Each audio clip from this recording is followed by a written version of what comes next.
kita kitab Riyadul Badi'ah, kitab yang menjelaskan tentang ilmu fikih.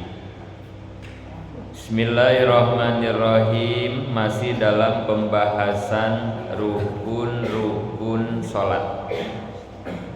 Kemarin sudah kita bahas rukun sholat semuanya ada 13.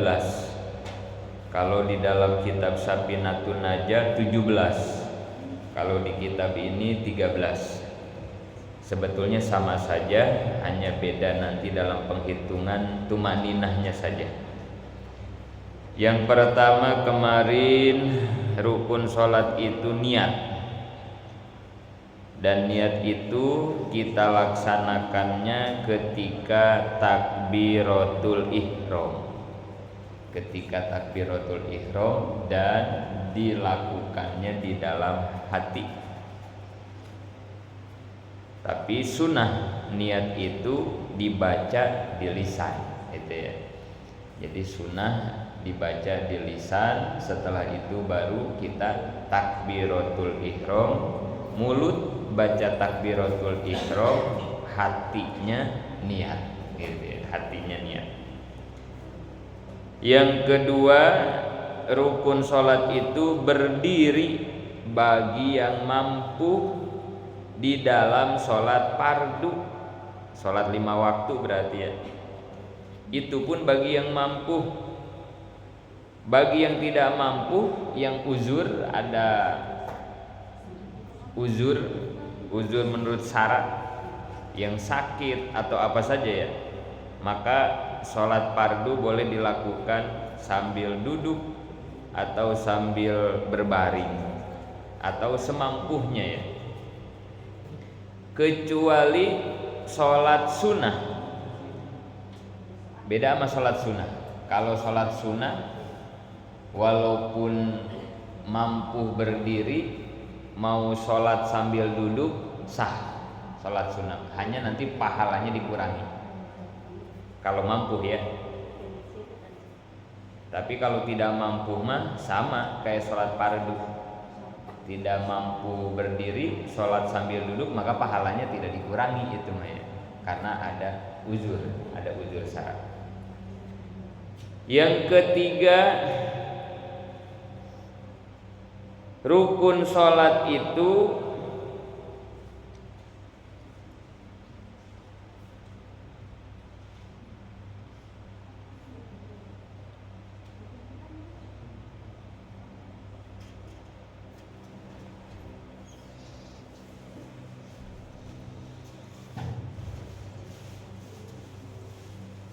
ini kalau di sini ngebahas tentang posisi ketika tidak mampu berdiri sampai duduk gitu ya. Nah, kemudian setelah itu yang ketiganya wasalisu takbiratul ihram. Rukun sholat ketiga takbiratul ihram. Allahu Akbar. Nah itu ya, takbiratul ihram. Yang keempat, qiraatul Fatihah, membaca Al-Fatihah, rukun sholat. Tapi nanti ya setelah takbiratul ihram ada sunatnya ya. Sunatnya itu membaca doa iftitah, Allahu Akbar kabiro walhamdulillahi kasiro dan seterusnya ya. Jadi setelah takbiratul ihram baca dulu doa iftitah ya. Beres baca doa iftitah ada lagi tuh sunatnya ya, membaca ta'awudz.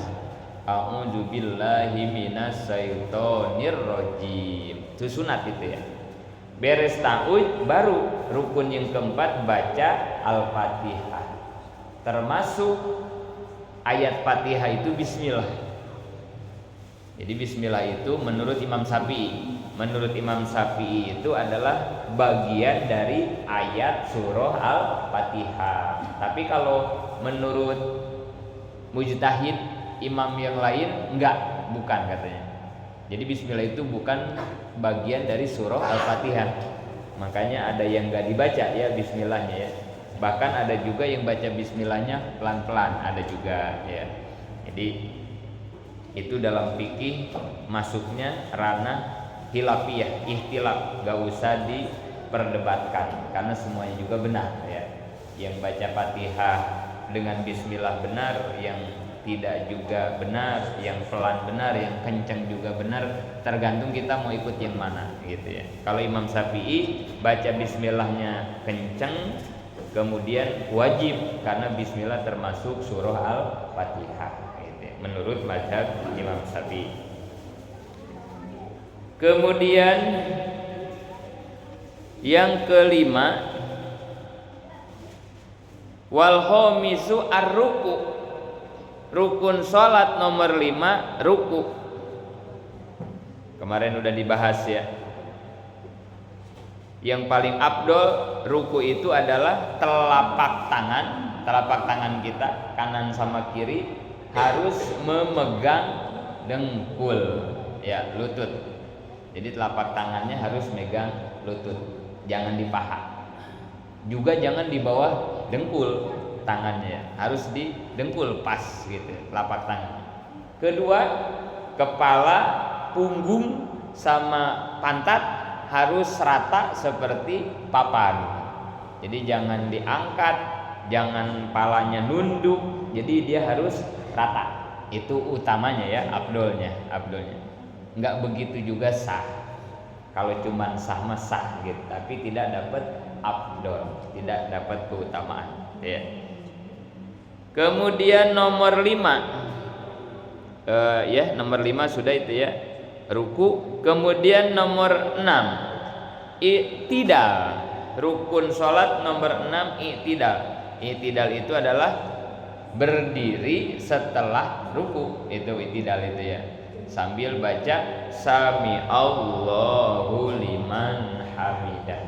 Kalau di dalam ruku sunatnya subhana rabbiyal azimi wa bihamdi 3 kali sunahnya ya. Paling enggak baca subhanallah ya, seukuran tumaninah. Seukuran tumaninah itu baca subhanallah. Jadi kalau kayak tarawih gitu tuh ya, tarawih kan kita cepat, jadi rukunya Allahu Akbar, subhanallah, sami Allah. Nah gitu juga sah gitu ya, sah, segitu juga sah gitu. Jadi yang penting subhanallah aja ya, nggak usah dipanjangin juga nggak apa, nggak usah subhana rabbiyal azim wa bihamdi, nggak usah gitu. Apalagi dibacanya 3 kali, kelamaan. Kalau tarawih mungkin gitu ya, jadi subhanallah, sami Allah, nah gitu juga cukup. Yang kagak boleh, nggak ada tumaninahnya, nah itu mah nggak saya ruku Allahu Akbar, sami Allah, wah itu mah nggak sah itu mah ya, karena nggak ada tumaninah ya. Harus tumaninah dulu, berhenti tumaninah itu ya, berhenti seukuran membaca subhanallah gitu ya. Jadi harus ada tumaninah ya. Kemudian i'tidal, berdiri. Nah setelah sama i'tidal juga sama. Kalau pengen cepet nggak usah baca Rabbana walakal hamdu, nggak usah ya, udah aja subhanallah. Nah segitu juga boleh, atau jangan subhanallah kalau i'tidal mah ya. Sami Allahu liman hamidah Rabbana walakal hamd. Nah segitu aja udah, langsung sujud Allahu Akbar. Nah gitu ya. Kalau lagi cepat dah gitu ya, lagi cepat sholatnya. Nah kemudian kemarin dalam i'tidal itu sunat baca kunut di dalam sholat subuh ya, di rakaat terakhir ya, rakaat kedua sholat subuh sunat baca doa kunut. Kemudian kalau bulan puasa taraweh itu juga sama ya, sunat baca doa kunut, dibacanya di waktu witir yang terakhir, yang terakhirnya ya, kedua yang kesatunya itu ya, satu rakaatnya itu mulainya tanggal 6 malam 16 Ramadan. Jadi 15 terakhir yaitu sunat membaca doa kunut, berarti mulai tanggal malam 16 Ramadan. Nah sampai beres sudah, sampai sebelum lebaran berarti ya, itu sunnah baca kunut. Atau baca kunut juga diperbolehkan kalau kita lagi mendoakan saudara kita yang sedang ditindas, namanya kunut najilah namanya ya.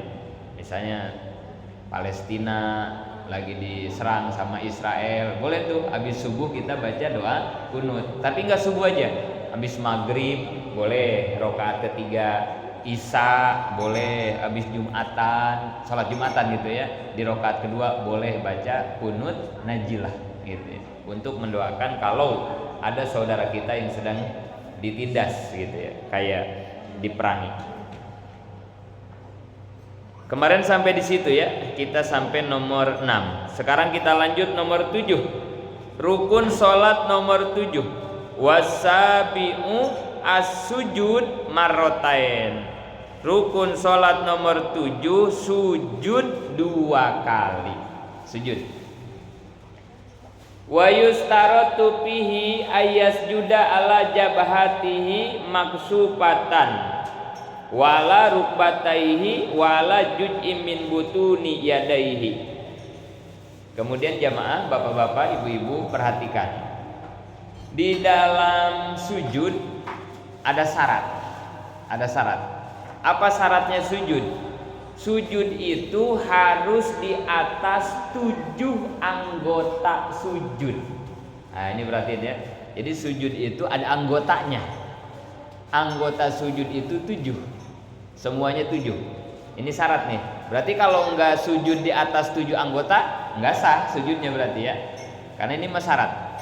Mana yang 7? 1 dahi. Yang pertama ya. Ini anggota sujud nih. Jidat, kening, nah dahi. Yang kedua, yang ketiga, 2 telapak tangan.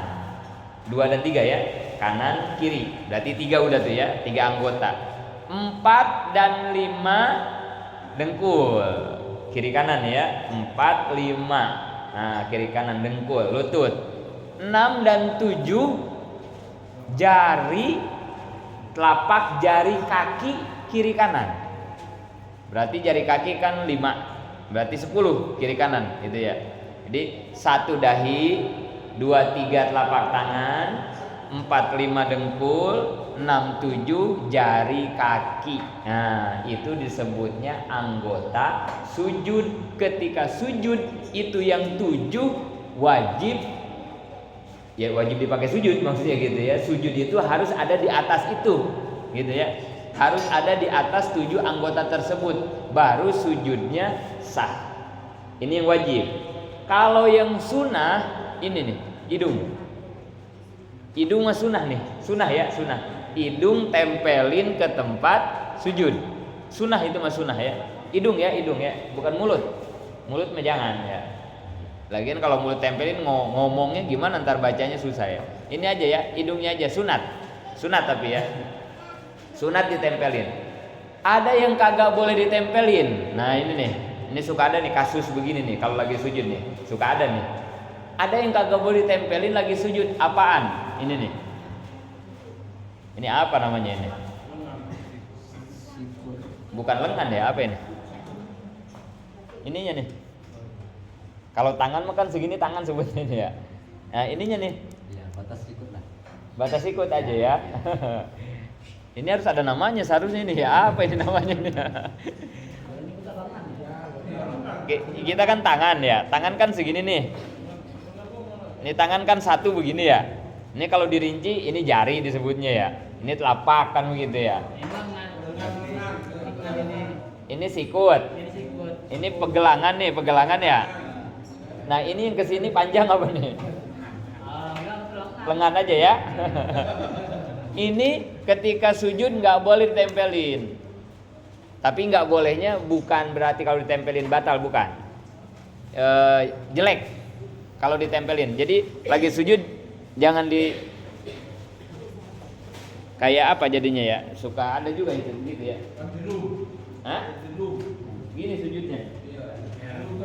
Ini suka disebut, maaf, kayak anjing. Menyerupai binatang. Kayak enggak disebutnya kalau di kitab kayak anjing, bukan kayak kucing, bukan kayak kerbau gitu ya. Itu dilarang begitu. Enggak boleh sujud seperti anjing katanya gitu. Ininya suka ditempelin ya. Ditempelin semua begini nih. Enggak boleh gitu ya. Yang ini lengan aja disebutnya berarti ya, lengan. Kemudian ini kan ada 7 tadi ya, ada 7 anggota sujud ini 7. Yang 7 dibagi lagi. Yang 7. Dibagi bagaimana?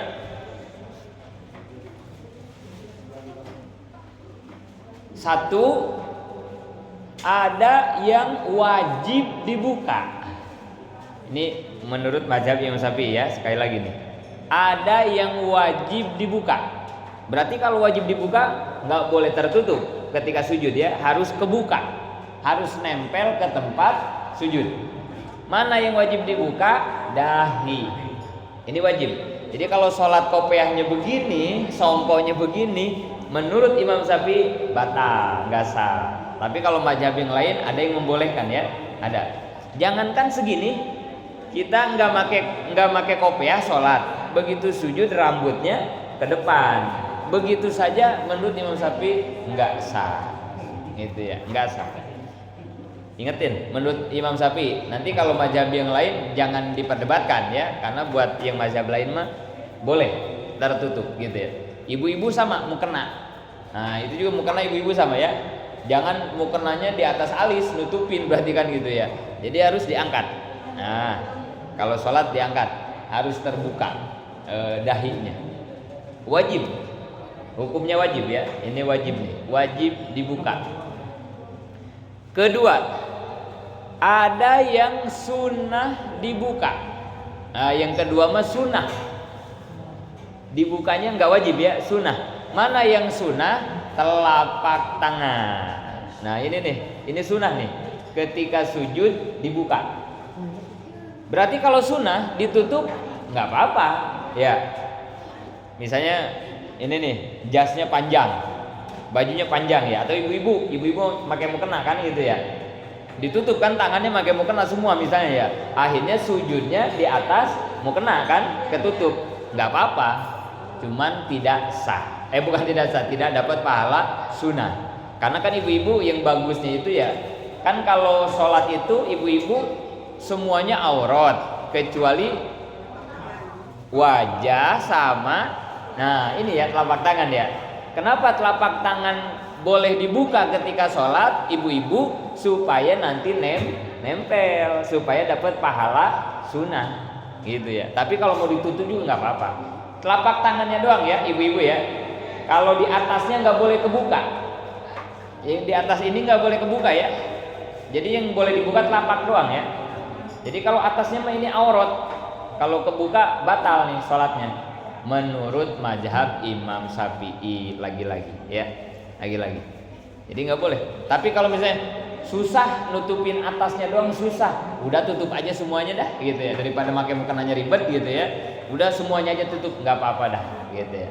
Jadi yang sunnah ini ya. Kemudian yang ketiga, haram dibuka. Nah, yang ketiga mah haram, nggak boleh dibuka. Yang ketiga mah apa itu? Dua lutut. Bapak-bapak, ibu-ibu lagi sujud, dengkul nggak boleh dibuka karena aurat. Ibu-ibu aurat, bapak-bapak juga kan aurat ya, antara pusar dan lutut. Nah ini nih perhatiin nih. Kadang ada yang sholat pakai sarung, ya pakai sarung lah atau pakai jubah. Tapi kebanyakan saya ngelihat pakai sarung. Sholatnya pakai sarung. Udah pakai sarung, dia nggak pakai kolor. Dia maksudnya nggak pakai celana gitu, nggak pakai kolor. Makanya maaf. Ada hadisnya ya. Sholat pakai kolor begini pahalanya nambah. Ini kalau kata pesantren namanya kolor sapinah namanya ya. Jadi kolor yang di bawah dengkul di atas ini nih, mata kaki ya. Ya kalau kolor yang lain juga nggak apa-apa ya. Yang penting di bawah dengkul. Ini bagus. Mau pakai jubah, mau pakai sarung, biasain pakai kolor begini di dalamnya ya. Atau celana apa aja.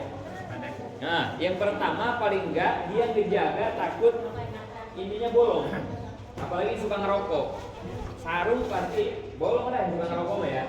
Ini jubah juga sama. Ini jubah saya pada bolong nih karena ngerokok ya. Nah, ini maka untuk menyelamatinnya kita pakai kolor supaya enggak terkat. Walaupun cuma sebesar beras, kalau bolong terus paha kita kelihatan itu batal, sama aja terbuka aurat ketika sholat ya, nggak boleh. Makanya pakai sarung. Nah, yang suka pakai sarung kasusnya kalau lagi sujud, dia sujud, ininya nih sarungnya mantang. Sarungnya ini kalau ini mah jarang nih ya, kalau jubah mah ya. Tapi kalau sarung yang pakai sarung suka mantang, kencang begitu tuh. Ketarik ya, lagi sujud, kencang begini nih ketarik. Ketika ketarik dari belakang nih, kita yang sholat di belakangnya, kita bisa ngelihat ininya. Ini ya. Kalau betis bukan aurat, bapak-bapak betis bukan aurat. Ini sampai ke ininya nih. Pergelangan dengkul ya. Suka ada yang begitu ya. Kalau sampai kelihatan itunya karena dia nggak pakai kolor gini ya misalnya, maka itu batal udah. Kalau lagi sujud maksudnya ya, kalau lagi sujud karena kelihatan auratnya itu. Makanya kalau lagi sholat lagi nggak pakai celana, ya jangan dipantengin, sarungnya agak gitu aja dah, gituin ya, dirapetin. Nggak apa-apa ya sujud begitu ya. Jangan sujudnya direnggangin jadi manteng sarung. Ketika manteng, nah dari yang belakang ini dia apalagi kalau yang badannya gemuk ya, betisnya gemuk gini Pak. Kadang kalau dimanteng gitu kelihatan itu pas belokan dengkulnya itu ya, kelihatan kalau nggak pakai celana kolor.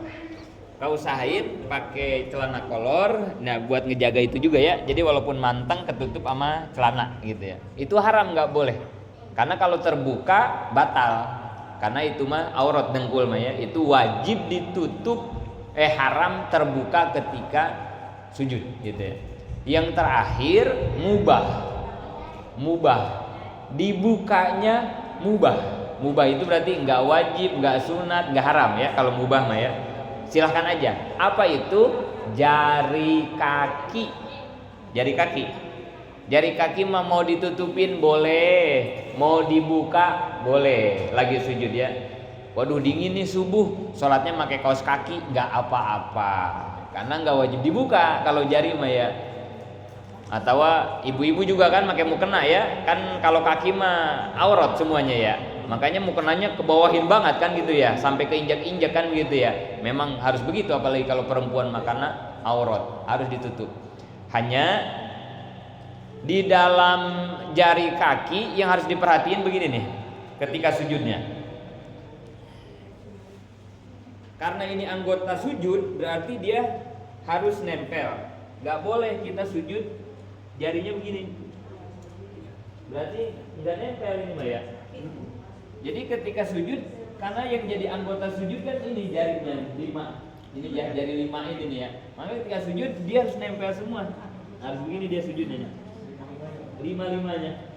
Kecuali kalau yang gemuk kadang susah ditilepnya nih. Kalau yang gemuk mah ini ya sakit. Maka kalau nggak bisa semuanya, ya 1 atau 2 tilep gitu ya. Gak apa-apa kalau yang susah ya, tapi kalau yang kurus bisa tilep semua. Tapi iya diwakili. Kalau yang gemuk ya 1 aja jempol gini, gak apa-apa gitu ya. Nah itu ya.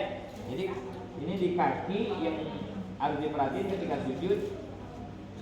Jangan sujudnya begini gitu ya. Atau ada yang begini sujudnya nih berdiri. Didiriin sama dia. Nggak ditilep. Jadi di sininya nih, ini juga nggak sah, nggak boleh ya.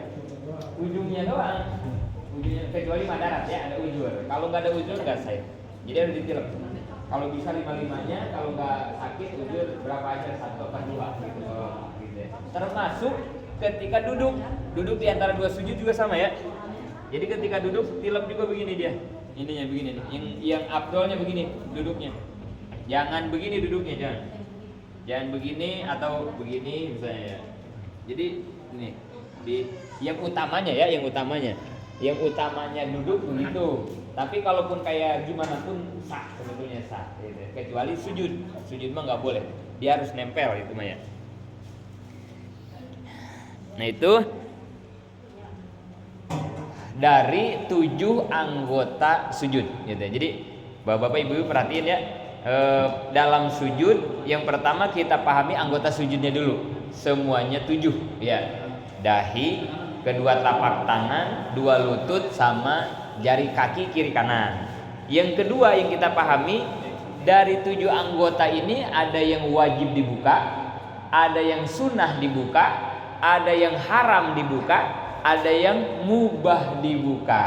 Nah itu ya, beda-beda ya. Yang wajib dibuka dahi, Yang sunnah dibuka tangan, telapak tangan. Yang haram dibuka dengkul. Yang mubah dibuka jari kaki.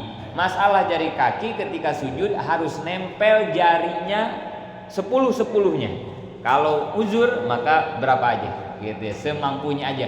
Kalaupun nggak bisa, kegedean badannya, ya udah gimana aja lah boleh gitu ya. Karena agama tidak pernah menyulitkan ya enggak. Kalau bagi yang memang tidak bisa, sakit atau uzur gitu ya, nggak apa-apa. Kemudian dalam sujud harus menurunkan kepala seberat kepala. Yang abdolnya ya ketika sujud, nggak boleh ditahan, nggak boleh ditekan. Nih dalam sujud ya. Jadi seberatnya kepala lepas. Jangan ditahan, jangan ditekan. Udah seberatnya aja. Nih masalah sujud nih. Karena ini juga ada masalah juga nih, masalah kepala ini ya. Mohon maaf dah ini ya. Kalau ada yang punya keterangan mah yaitu mah haknya mereka gitu ya.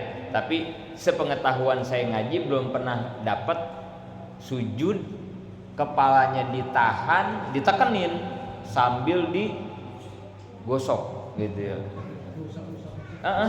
Ada yang begitu. Garis hitam. Waduh, wallahu alam dah itu ya.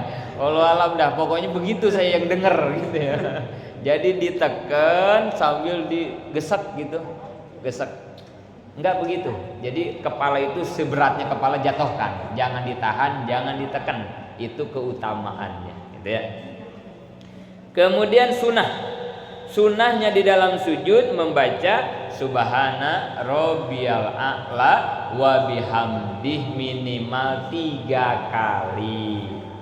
Tapi kalau cuma mau tumanina lagi taraweh sama ya. Udah aja subhanallah. Segitu aja enggak apa-apa gitu ya, sekali. Bahkan khusus dalam sujud usahakan baca doa. Karena di sujud itu salah satu waktu ijabah doa. Usahain ya. Kalau bisa mah setiap sujud ngedoa. Kalau nggak bisa sujud terakhir dah ngedoa. Itu pun kalau sholatnya lagi sendirian. Kalau lagi jadi imam mah jangan. Nanti jadi ngelamain orang ya. Ini mah lagi setahajud, lagi duha, lagi qobliyah, lagi yang sunat-sunat dah. Atau sholat pardunya sendirian. Kalau bisa setiap sujud ngedoa, atau di sujud terakhir. Tapi ingat, ngedoanya jangan diucapin, batal. Kalau diucapin maka boleh ya, di hati. Karena kalau kita baca di mulut, misalnya Robbana atina fid dunya hasanah, itu sama aja kita nambahin bacaan sholat. Nggak boleh itu mah ya. Tapi di hati aja, nggak boleh ada suara.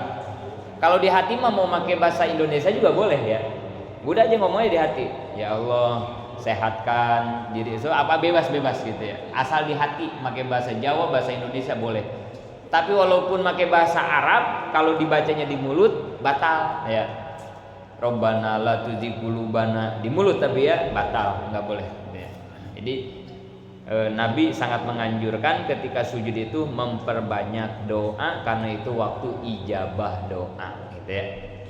Sampai di situ nanti kita lanjutkan nomor 8 wasaminu al-julusu baina sajdatain. Mudah-mudahan manfaat. Amin ya Allah ya rabbal alamin.